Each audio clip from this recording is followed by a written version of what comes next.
नमस्कार, उत्तराखंड विशेष देख रहे हैं आप सभी दर्शकों का स्वागत। मैं हूं आपके साथ परमीत कौर वालिया। मुख्यमंत्री पुष्कर सिंह धामी ने हरिद्वार लोकसभा क्षेत्र के विधायकों के साथ बैठक की। इस बैठक के बाद मुख्यमंत्री पुष्कर सिंह धामी ने बताया कि विधानसभा वार सभी विधायक अपनी योजनाओं के विषय में चर्चा करते हैं। मुख्यमंत्री घोषणाओं को लेकर धरातल पर कितना काम हुआ है, इस पर भी बैठक में चर्चा की गई है।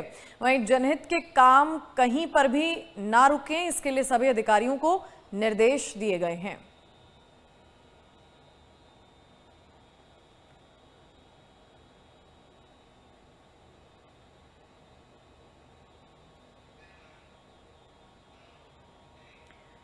उत्तराखंड में पर्यटन स्थलों पर पर्यटकों की संख्या को लेकर पर्यटन विभाग ने काम शुरू कर दिया है। अब मसूरी जाने वाले लोगों को पहले रजिस्ट्रेशन कराना होगा। इसके लिए पर्यटन विभाग ने बाकायदा एक पोर्टल जारी किया है। इस मामले में मुख्यमंत्री पुष्कर सिंह धामी ने कहा कि एनजीटी और कोर्ट से पर्यटन स्थलों की कैरिंग कैपेसिटी को लेकर निर्देश दिए गए हैं, जिसको देखते हुए पर्यटन विभाग ने एक मैकेनिज्म तैयार किया है। अगर ये सही तरीके से कार्य करता है तो अन्य पर्यटन स्थलों पर भी इसे लागू किया जाएगा। उन्होंने ये भी कहा कि यात्रियों को पर्यटन स्थलों तक पहुंचने में किसी तरह की परेशानी ना हो, पर्यटक सुरक्षित रहें, यही सरकार का उद्देश्य है।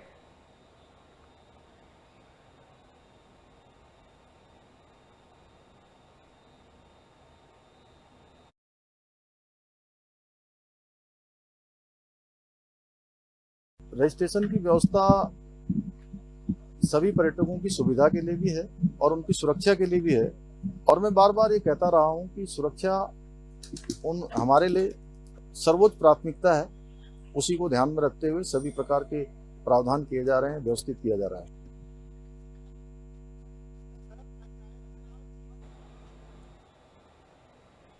पर्यटन स्थलों की केयरिंग कैपेसिटी को लेकर भी सीएम धामी ने निर्देश दिए हैं। मसूरी जाने वाले पर्यटकों को रजिस्ट्रेशन करना होगा। मुख्यमंत्री पुष्कर सिंह धामी की तरफ से ये जानकारी दी गई है, क्योंकि लगातार जिस तरह से मौसम खराब है और टूरिस्ट पहुंच रहे हैं, इसी के चलते सीएम धामी की तरफ से ये नई जानकारियां सामने आई हैं। मनीष रंगवाल हमारे साथ, हमारे संवाददाता जुड़ गए हैं। मनीष, क्या कुछ जानकारी है? अब सीएम ने मसूरी जाने वाले जितने भी टूरिस्ट हैं उनको भी निर्देश जारी किए हैं कि आपको पोर्टल पर रजिस्ट्रेशन कराना होगा, और क्या क्या गाइडलाइंस जारी की गई हैं? देखिए, बिल्कुल जिस तरीके से उत्तराखंड के पर्यटक स्थल हैं और तादाद जो है वो लगातार पर्यटक स्थलों पर पर्यटकों की बढ़ रही है। कैरिंग कैपेसिटी की मांग लंबे समय से उठ रही थी और मंदिरों के साथ साथ जो पर्यटक स्थल हैं जैसे मसूरी है, नैनीताल है, तो इन जगह पर भी जो है वो कैरिंग कैपेसिटी को लेकर जो है एक लंबे समय से मांग उठ रही थी। और इसी को देखते हुए अब मसूरी में जो है एक तरफ से रजिस्ट्रेशन अनिवार्य किया गया है, यानी कि जो भी लोग मसूरी पहुंचेंगे उन्हें जो है रजिस्ट्रेशन जो है कराना होगा। और पर्यटन विभाग के द्वारा इसको लेकर पूरी रणनीति तैयार की गई है, ताकि जो ट्रैफिक दबाव है उसको देखते हुए भी इसको लागू किया जा रहा है, ताकि जिस तरीके से लोग ट्रैफिक में वहां पर फंसते हैं तो उससे भी जो है वो निजात मिला जाए। तो पर्यटन विभाग के द्वारा इसे लागू किया गया है और पर्यटन विभाग ही इसको पूरी मॉनिटरिंग भी करेगा। तो मसूरी आने से पहले पर्यटकों को जो है वो पर्यटन विभाग की जो वेबसाइट है उस पर रजिस्ट्रेशन करना होगा। आधार कार्ड के माध्यम से जो है ये रजिस्ट्रेशन हो जाएगा। पंजीकरण के आंकड़े जो होंगे वो लाइव होंगे, जिससे पुलिस व प्रशासन जो है वो भीड़ और यातायात को नियंत्रण करने में जो है वो मदद भी मिलेगी। मसूरी के जो सभी प्रवेश द्वार हैं वहां पर ऑटोमेटिक नंबर प्लेट रिकग्निशन कैमरे भी लगाए गए हैं, यानी कि ताकि जो भी वाहन वहां से गुजरेंगे वो भी स्कैन हो सके। तो कुल मिलाकर देखिए, अगर मसूरी के जो तादाद जो पर्यटकों की है, हर साल 20 लाख से ज्यादा पर्यटक वहां पर पहुंचते हैं और काफी दिक्कतें भी जब पर्यटक सीजन होता है वहां पर लोगों को होती हैं, जो स्थानीय निवासी होते हैं और जो पर्यटक बाहर से भी पहुंचते हैं उन्हें भी होती है। तो इस लिहाज से एक नया प्रयोग ये मसूरी को लेकर किया गया है। कितना फायदेमंद ये होगा, क्या कुछ जो है नियंत्रण जो है वो मसूरी में इसको लेकर देखने को मिलेगा, ये आने वाला समय बताएगा। लेकिन फिलहाल रजिस्ट्रेशन की व्यवस्था पर्यटकों के लिए मसूरी में कर दी गई है। जी मनीष, क्या मसूरी के अलावा कोई और भी जितने भी टूरिस्ट स्पॉट हैं बाकी के, क्या उधर को लेकर भी कोई गाइडलाइंस जारी की हैं सीएम ने? देखिए, फिलहाल पर्यटन विभाग के द्वारा मसूरी के लिए ये प्लान लागू किया गया है और मुख्यमंत्री पुष्कर सिंह धामी ने निर्देश दिए हैं कि तमाम जगह पर इस तरीके के जहां पर भीड़ ज्यादा पर्यटकों की रहती है उसे प्लान किया जाए, क्योंकि अभी तक देखें तो मनसा देवी में जिस तरीके से हादसा हुआ था उसके बाद एसओपी जो है वो बनाने के भी निर्देश मुख्यमंत्री पुष्कर सिंह धामी के द्वारा दिए गए हैं, ताकि कैरिंग कैपेसिटी के अनुसार ही मंदिरों में जो है वो रजिस्ट्रेशन के माध्यम से लोग पहुंचे। तो कैंची धाम में भी जिस तरीके से लगातार श्रद्धालुओं की संख्या बढ़ रही है, उसे देखते हुए नैनीताल में भी कैरिंग कैपेसिटी की बात सामने आ रही है, रजिस्ट्रेशन की बात सामने आ रही है। मसूरी से ये प्रयोग हो रहा है, अगर ये मसूरी में सफल रहा तो उत्तराखंड के अन्य स्थलों में भी जो है इसको लेकर प्लान लागू किया जा सकता है। ठीक है, शुक्रिया आपका मनीष तमाम जानकारियों के लिए। तो फिलहाल मसूरी को लेकर नई गाइडलाइंस जारी कर दी हैं और सीएम धामी की तरफ से पर्यटन विभाग की तरफ से निर्देश जारी किए हैं कि जितने भी टूरिस्ट स्पॉट हैं मसूरी खास करके वहां पर पंजीकरण कराना होगा टूरिस्ट को और तभी वो आगे जा पाएंगे। फिलहाल मसूरी को लेकर ही नई गाइडलाइंस जारी की हैं। पर्यटन स्थलों की कैरिंग कैपेसिटी को लेकर ये निर्देश जारी किए हैं और पर्यटकों को अब रजिस्ट्रेशन कराना होगा, क्योंकि जिस तरह से जब सीजन होता है तो उसके बाद मसूरी में भीड़ जो है ज्यादा बढ़ जाती है और मनसा देवी मंदिर में भी जिस तरह से भीड़ बढ़ी उसको लेकर अब फिलहाल सीएम और पर्यटक विभागों की तरफ से ये रजिस्ट्रेशन कराना अनिवार्य कर दिया गया है और दिशा निर्देश टूरिस्ट को लेकर जारी किए गए हैं।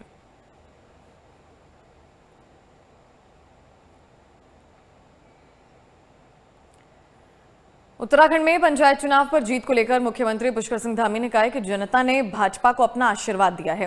निकाय चुनाव के बाद पंचायत चुनाव में भी भाजपा प्रत्याशियों को बड़े पैमाने पर जीत मिली है।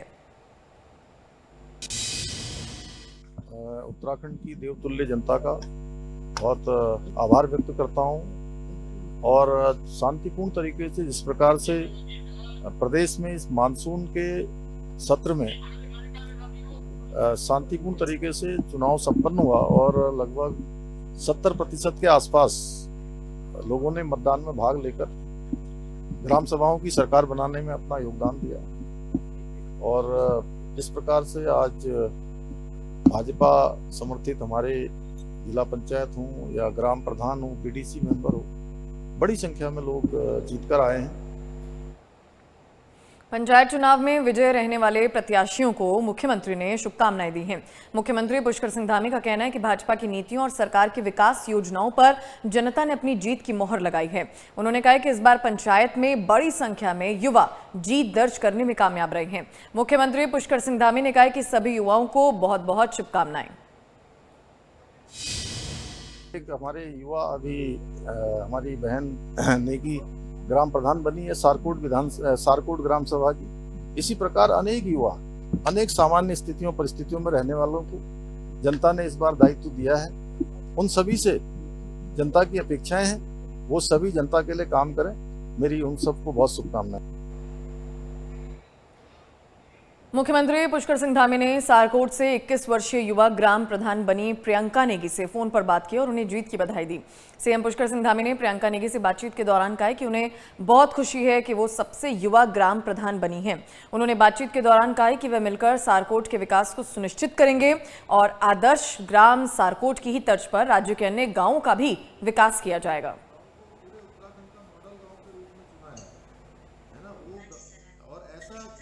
हाँ प्रियंका, बहुत बहुत बधाई, शुभकामनाएं। बहुत अच्छा लगा रिजल्ट देखा अभी कल आपका। जी सर, धन्यवाद सर। चलिए, बहुत अच्छा बनाना है सारकोट को हम लोगों को, है ना? जी सर। हाँ, बहुत अच्छा बनाना है और आपने बहुत अच्छा कल स्टेटमेंट भी दिया कि हम लोग गाँव को आगे बढ़ाएंगे, करेंगे, है ना? धन्यवाद सर। तो है ना, अब देहरादून तो नहीं आना है बीच में कभी? किसी दिन देहरादून अगर आना होगा तो फिर आना। मम्मी पापा साथ में कौन आते हैं? सर पापा। हाँ, तो पापा को एक दिन लेके आना है यहाँ, ठीक है? मैं वहाँ बता दूंगा। एक दिन पापा और आप लोग देहरादून आओगे तो यहाँ पर भेंट करेंगे आपको। मेरी बहुत शुभकामनाएं। पापा मम्मी को भी कहना और ग्राम सभा सारकोट के सभी लोगों को मेरी बधाई। खबर अब देहरादून से, जहां बीजेपी कार्यालय में पंचायत चुनाव में जीत के बाद जश्न का माहौल देखा गया। बीजेपी कार्यकर्ता पंचायत चुनाव के नतीजों से बेहद उत्साहित नजर आए। बीजेपी नेताओं ने जहां एक दूसरे को मिठाई खिलाई, तो वहीं दूसरी ओर जश्न मनाते हुए भी दिखाई दिए। हालांकि अभी आंकड़े आना बाकी हैं। बीजेपी के विधायक खजाना दास ने कहा है कि बीजेपी 12 के 12 जनपदों में जिला पंचायत अध्यक्ष बनेगी। 89 ब्लॉकों में 70 से ज्यादा ब्लॉक प्रमुख बीजेपी के ही बनेंगे।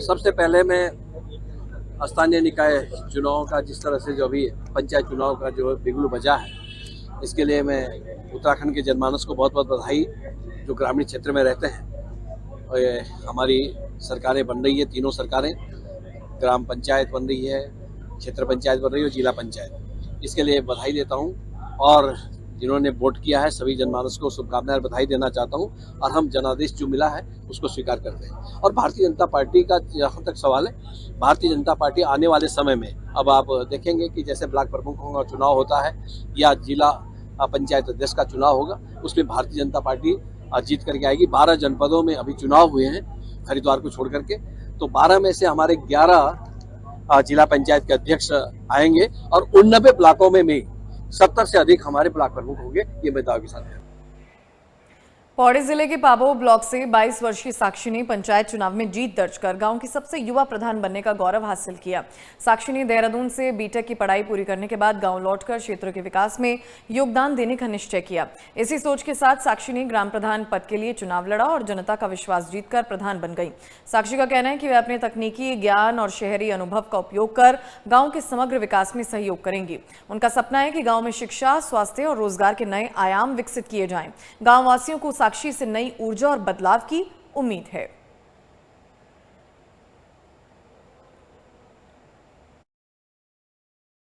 ग्राम पी कलगड्डी और तिमले की समस्त जनता को धन्यवाद करना चाहूँगी कि उन्होंने मुझ पर विश्वास दिखाया और मुझे विजयी बनाया। तो मैं उनके विश्वास पर काम करूँगी, आगे शिक्षा पे, स्वास्थ्य पे काम करूँगी और साथ ही अपने साथ के युवाओं को, बच्चों को अच्छी शिक्षा दिलाने की पूरी कोशिश करूँगी और युवाओं को रोजगार दिलाने की पूरी कोशिश करूँगी। साथ में जो महिलाएं हैं, उनकी जो खेती है उनको बचाने की पूरी कोशिश करूंगी, क्योंकि गांव में जो जानवर हैं जैसे बंदर हैं, सुअर हैं, वो पूरी खेती खराब कर देते हैं। तो मैं इन पे रोकथाम करूंगी और स्वरोजगार पे काम करूंगी। और जो बाघ हैं तो ये पशुओं की हत्या कर देते हैं, जिससे बहुत ही नुकसान होता है। तो मैं चाहूंगी कि इस पे भी रोकथाम हो और इस पे भी मैं पूरा काम करूंगी।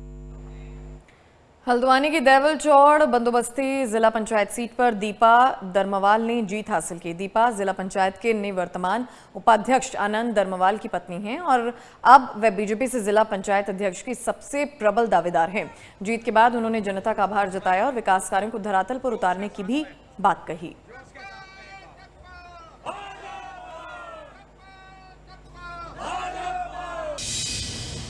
का धन्यवाद करना चाहूँगी जिसने मुझे टिकट देके इसमें उम्मीदवार बनाया, और दूसरा मैं क्षेत्रवासियों का धन्यवाद करना जिसका समर्थन और से मैं आज ये मतलब जो भी हमने विजय प्राप्त की, बस देश में उनका, क्षेत्रवासियों का इसमें पूरा सहयोग है। और जो मेरे संग सुबह से शाम तक चले थे, मैं उनका धन्यवाद करना चाहूँगी जिसने मुझे सहयोग दिया और मेरे को यहाँ पहुँचाया। ये तो मैं अभी पार्टी में छोड़ना चाहूँगी, जैसा पार्टी का निर्णय होगा हम वैसे ही बिल्कुल जो काम होने हैं, जो हमारे छूटे हैं काम, हम उनको काम करेंगे। जैसे लोगों की रोडों की समस्याएं हैं और सौर ऊर्जा, बिजली, इसकी जो हमें गांव वालों ने अपनी समस्याएं बताई, उनको हम पूरा विकास करेंगे। उनका रोडों का जो हमारी समस्याएं लोगों ने रखी हैं।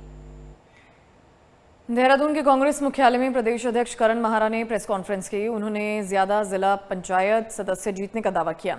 कांग्रेस प्रदेश अध्यक्ष करण महारा ने कहा कि देहरादून, पौड़ी, चमोली जैसे जिलों में कांग्रेस का प्रदर्शन अच्छा रहा। पंचायत चुनाव में उत्तराखंड की जनता ने कांग्रेस को अपना आशीर्वाद दिया।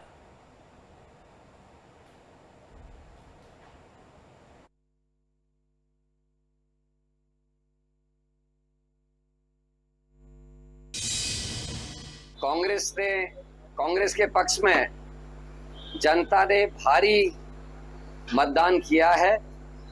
कांग्रेस के द्वारा अधिकतर सदस्य चुनाव जीत के आ चुके हैं। मैं पूरी जनता को अपने शीर्ष नेतृत्व को, अपने आदरणीय प्रीतम सिंह जी, गणेश गोदियाल जी, हरीश रावत जी, आदरणीय यशपाल आर्य जी को, गोविंद सिंह कुंजवाल जी को और कई पूर्व मंत्रियों को धन्यवाद देता हूं, जिन्होंने सक्रियता के साथ हमारे कांग्रेस के कार्यकर्ताओं के साथ मिलकर इस चुनाव को जिताने में महत्वपूर्ण योगदान दिया है। इन सभी को मैं बहुत बहुत बधाई और धन्यवाद देता हूं। केंद्र सरकार की महत्वपूर्ण किसान सम्मान निधि योजना के तहत 2 अगस्त को देश के किसानों को किसान सम्मान निधि की 20वीं किश्त जारी की जाएगी, जिसकी शुरुआत प्रधानमंत्री अपने संसदीय क्षेत्र बनारस के बनौली गांव से करेंगे। इस योजना के तहत उत्तराखंड में भी 8,28,87 लाभार्थियों को किसान सम्मान निधि के रूप में 184.25 करोड़ की धनराशि वितरित की जाएगी। प्रदेश के कृषि मंत्री गणेश जोशी ने कहा कि केंद्र सरकार की इस महत्वपूर्ण योजना से देश के साथ साथ प्रदेश के भी कई किसानों को लाभ मिला है और आगे भी मिलता रहेगा। उन्होंने कहा कि 20वीं किश्त जारी होने के उपलक्ष्य में प्रदेश में ब्लॉक स्तर से लेकर ग्राम स्तर तक कार्यक्रम आयोजित होंगे, जिसमें किसानों को प्रधानमंत्री के साथ संवाद करने का भी मौका मिलेगा। सम्मानित पत्रकार साथियों, जैसा कि आप सबको विदित है, देश के प्रधानमंत्री नरेंद्र मोदी जी जितनी चिंता सीमा पर बैठे जवान की करते हैं, उतनी ही चिंता अन्नदाता किसान की करते हैं। माननीय प्रधानमंत्री जी किसान सम्मान निधि की 20वीं किस्त बनारस उत्तर प्रदेश के मनोली गांव से वितरित कर रहे हैं, जो 2/8/2025 शनिवार 10 से 12 बजे तक जिसका समय निर्धारित किया गया है। 20वीं किस्त के रूप में उत्तराखंड के 8,28,727 लाभार्थियों को कुल 184.25 करोड़ की धनराशि से लाभान्वित किया जाएगा। उत्तराखंड को 19 किस्तों में कुल 3,111.49 करोड़ की धनराशि अभी तक वितरित की जा चुकी है। दिनांक 2/8/2025 को राज्य स्तरीय कार्यक्रम श्री हरवंश कपूर मेमोरियल हॉल गढ़ी कैंट देहरादून में आयोजित किया गया है। यह कार्यक्रम प्रदेश स्तर, ब्लॉक स्तर, वीएनओ, ग्राम स्तर तथा केवीके केंद्रीय कृषि संस्थानों में आयोजित किया जाएगा। मसूरी नगरपालिका की बोर्ड बैठक शुरू होने से पहले हंगामा हो गया। बैठक में सभासद जसबीर कौर और सभासद गीता कुमाई ने पालिका के 3 कर्मचारियों को आवास आवंटित करने को लेकर हंगामा किया। सभासदों ने कहा कि नई बोर्ड बने 6 महीने हो गए हैं, पर एसडीएम के समय पर बने 3 आवासों को कर्मचारियों को आवंटित नहीं किया गया। तीनों कर्मचारियों के परिवार खस्ताहाल मकानों में रहने को मजबूर हैं। वहीं पालिका अध्यक्ष मीरा सकलानी ने कहा कि 3 कर्मचारी नहीं 5 कर्मचारियों को मकान दिए जाने हैं। अभी पालिका के पास 3 मकान तैयार हैं, 2 अन्य मकान तैयार कर 5 कर्मचारियों को एक साथ आवंटित किए जाएंगे। उत्तराखंड सरकार ने अग्निवीरों को टाइगर प्रोटेक्शन फोर्स को प्राथमिकता देने का फैसला किया है। बीजेपी प्रदेश प्रवक्ता विपिन कैंथोला ने सरकार की इसकी सराहना की। उन्होंने कहा कि यह निर्णय अग्निवीरों को नौकरी देगा तो वहीं बाघों के संरक्षण के लिए भी अहम भूमिका निभाएगा।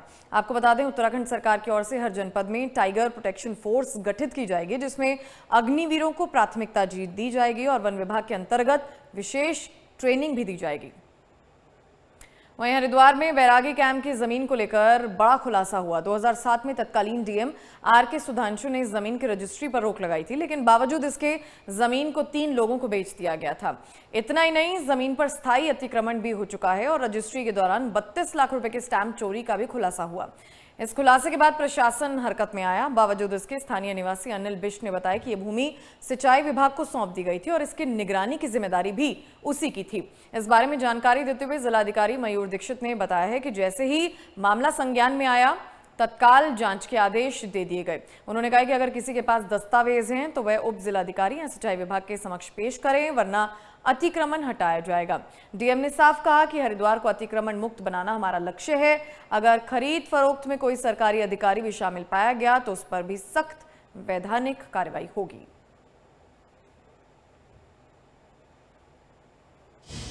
इसमें अभी हमारे पास कुछ ऐसे मैटर्स आए हैं जिसमें जो हमारी कुंभ मेले की जो भूमि है, भले वो बैरागी कैंप में हो या लालजी वाला क्षेत्र में हो या फिर पंतद्वीप में हो, उसके अन्य एरियाज़ में भी कुछ जगह अतिक्रमण की शिकायतें आई हैं। इसमें ऐसी भी शिकायतें आई हैं कि कुछ लोगों ने वहाँ पर स्टैंड बनाकर ज़मीन खरीदी बेची गई है, और ये सभी को पता है कि कुंभ मेला क्षेत्र में ऐसा कोई भी कार्य करना अलाउड नहीं है। इसी क्रम में हमने एक सूची बनाई है, डिटेल सर्वे किया है पूरे क्षेत्र का, अतिक्रमण हमने चिन्हित कर लिए। उसमें कुछ अतिक्रमण पक्के भी मिले हैं, कुछ अतिक्रमण कच्चे मिले हैं।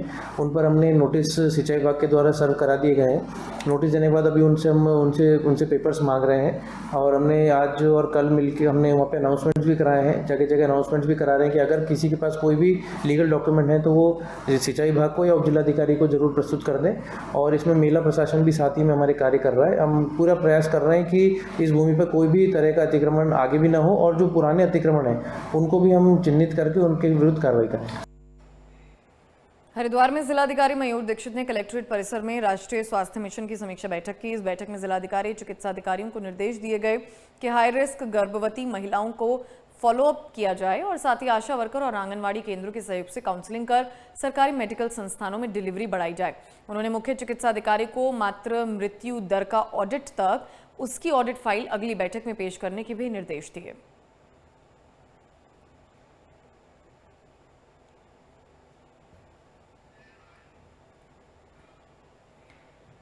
हरिद्वार में मनसा देवी भगदड़ हादसे के बाद प्रशासन ने अतिक्रमण के खिलाफ कार्रवाई शुरू कर दी है। बीते दिन डीएम और एसएसपी ने प्रशासनिक टीम के साथ सुभाष घाट, अपर रोड, मोती बाजार समेत मुख्य बाजार के कई इलाकों में औचक निरीक्षण किया।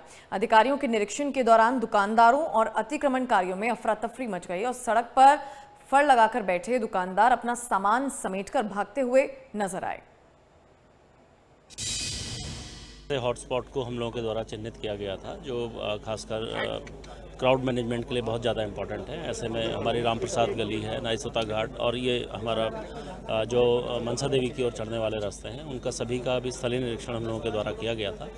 इसमें क्या अरेंजमेंट्स आगे किए जाने हैं, जैसे मनसा देवी में हम लोगों के द्वारा सीढ़ी मार्ग को पूर्णतः अभी बंद कर दिया गया है। अभी सिर्फ सड़क मार्ग से ही आवाजाही की जाएगी, और सिर्फ एग्जिट के लिए या आकस्मिकता की स्थिति के लिए ही सीढ़ी मार्ग को खोला जाएगा। इसी प्रकार के जो अरेंजमेंट्स हैं इन जो हॉटस्पॉट्स हैं उनके लिए भी करे जाएंगे। उसके लिए सभी लोगों के द्वारा आज प्रतिभाग किया गया है। इसके बारे में जल्दी ही कुछ ना कुछ निर्णय किया जाएगा। देखिए, आज झरकी पौड़ी में अपर रोड्स, राम प्रसाद गली और गऊ घाट जो है चौराहा है, उसके साथ ही सुभाष घाट आदि क्षेत्रों का निरीक्षण किया गया है, और यहाँ पर समय समय पर अतिक्रमण हटाने की कार्रवाई की जा रही है। अभी हमने और निरीक्षण किया है, कुछ अतिक्रमण हटाए हैं, कुछ ऐसे अतिक्रमण हैं जिसके लिए बार बार प्रशासन और पुलिस के द्वारा कार्रवाई की जा रही है, परंतु पुनः लोग आगे बढ़ा के अपनी दुकानें लगाना आदि नालों को कवर करने की कार्रवाई की गई है।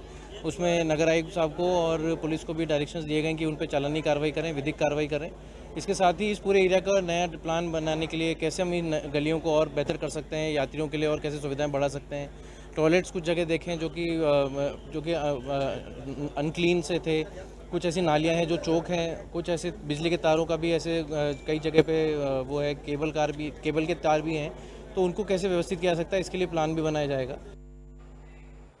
चमोली जिले की रानो जिला पंचायत सीट से पूर्व फौजी लक्ष्मण खत्री ने जीत हासिल की। पूर्व फौजी लक्ष्मण खत्री ने रजनी भंडारी को 469 वोटों के अंतर से हराया और शानदार जीत दर्ज की। इस नतीजे को राजनीतिक गलियारों में बेहद महत्वपूर्ण माना जा रहा है। दरअसल रजनी भंडारी की हार को न सिर्फ उनकी व्यक्तिगत राजनीतिक पकड़ में कमी के तौर पर देखा जा रहा है, बल्कि इसे उनके पति राजेंद्र भंडारी के राजनीतिक भविष्य से भी जोड़कर देखा जा रहा है।